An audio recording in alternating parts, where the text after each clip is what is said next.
What's the best way you have seen someone screw themselves over?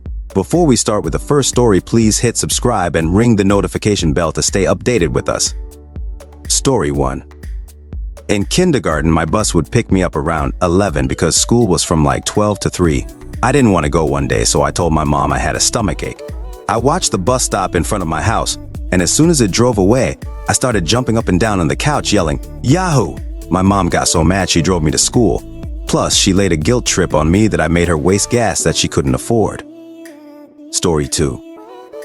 A buddy of mine told me a story about when he was in a garage band as a teenager. Him and his buddies were in the garage playing and drinking some beer. The cops were called on the people in the house for creating a disturbance. I think one of the guy's sisters and her boyfriend. They all walked out to see what was going on. One of the boys admitted to the cop he was drinking beer.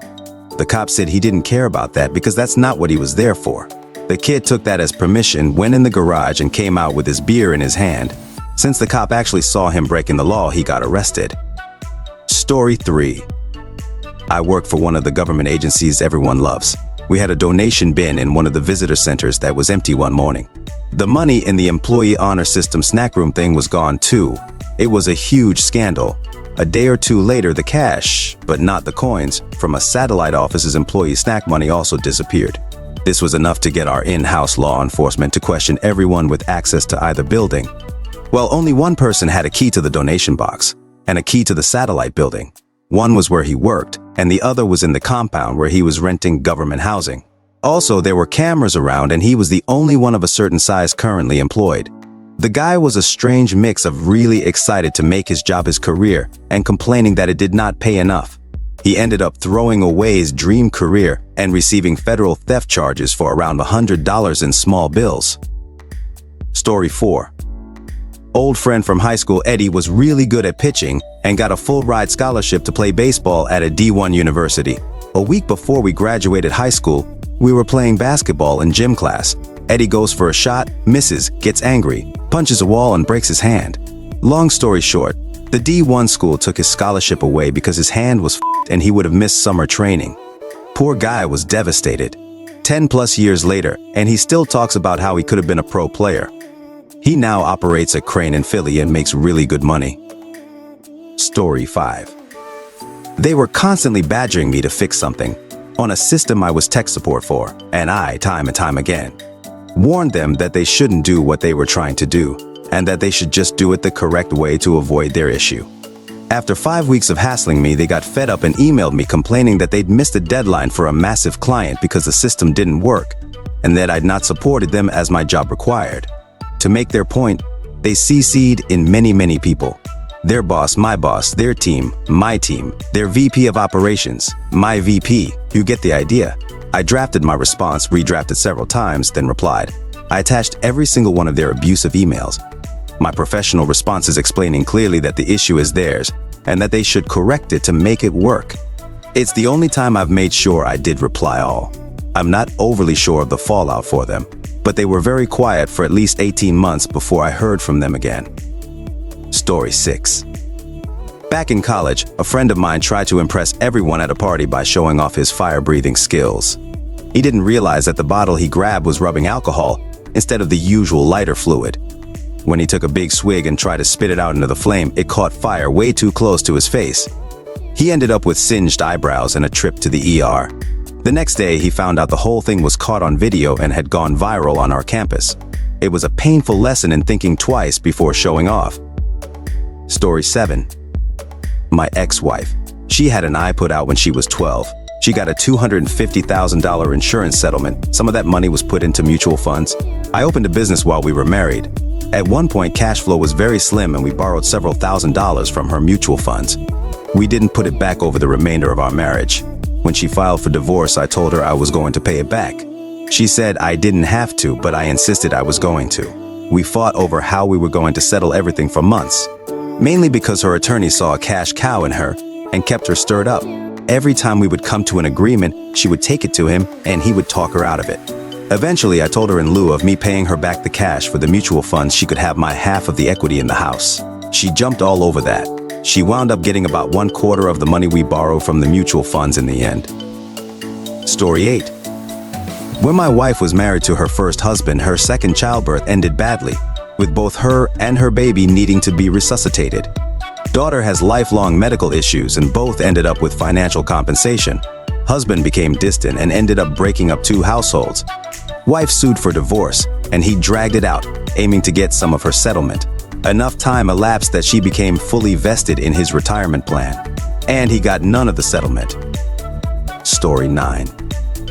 During the dot-com boom, my employer's stock price was riding high and we were all millionaires. On paper, you only got the riches if you exercised and sold your stock options. With the stock price going higher every day, exercising and selling you options today would feel like a loss tomorrow. This caused people to make all sorts of bad decisions. One that stands out for me is a coworker who bought an enormous house. Instead of exercising and selling his options to pay for it all, which he could have done, paid the minimum down payment and took out a mortgage for the rest. Then he would exercise and sell just enough options every month to cover the monthly payment. Cue the dot-com bust. Our stock options quickly became worthless. My coworker had no money to cover the mortgage payments and lost his house. Story 10. I did some work in 2008 involving a lingering lawsuit regarding AOL, Yes America Online, and some computer hardware manufacturers. The core lawsuit had long been over, but this was a shareholder derivative suit that just wouldn't die. We had to read documents, emails, early-stage PowerPoint presentations, also known as slide decks, and other stuff related to AOL.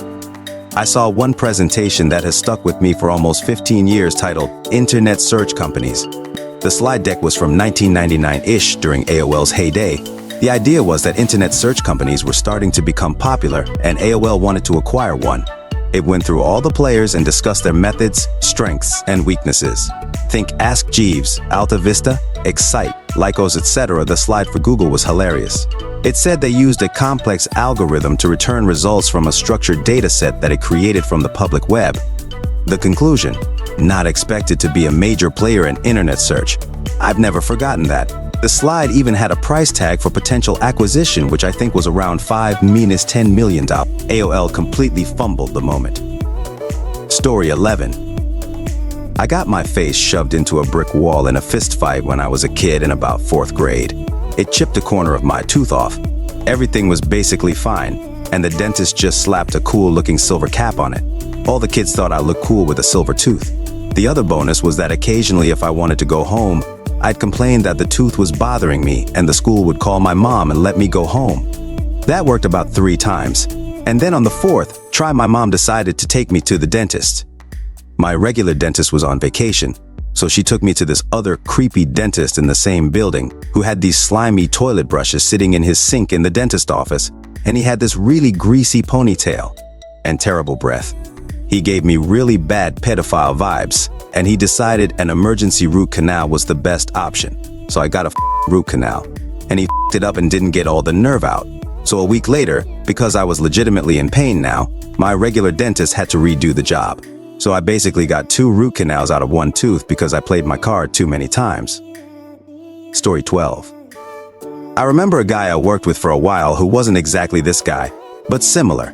He was just socially unpleasant in a few ways, and also not great at his job. He would regularly tell me, "Hey woman," that he spent the weekend at parties with a lot of hot girls. I don't know if he was trying to impress me or make me jealous, or he just thought it was notable.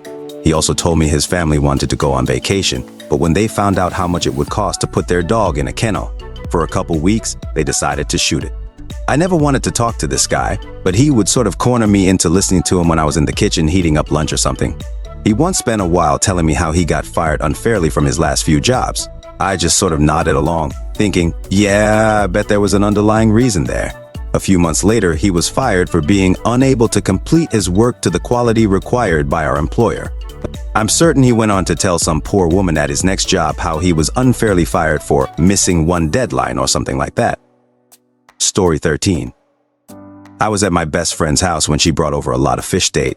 They went to and while she was going down on him, she saw some blisters. When she said something to him about it, he said that they had always been there and it was normal. Well, she came out of the room to ask me if I thought it could be herpes. I told her it definitely was. He was lying, and she needed to kick his ass out. Instead, she went and had sex with him in the shower with no condom. To absolutely nobody's surprise, she gave herself herpes. I have no idea what she was thinking, but I had zero sympathy for her. I was never rude to her about it, and I never said, "I told you so," but I definitely was not a guest of her pity party either. Story 14. I was waiting in a lobby once for a meeting room my work had booked to interview a possible new remote hire.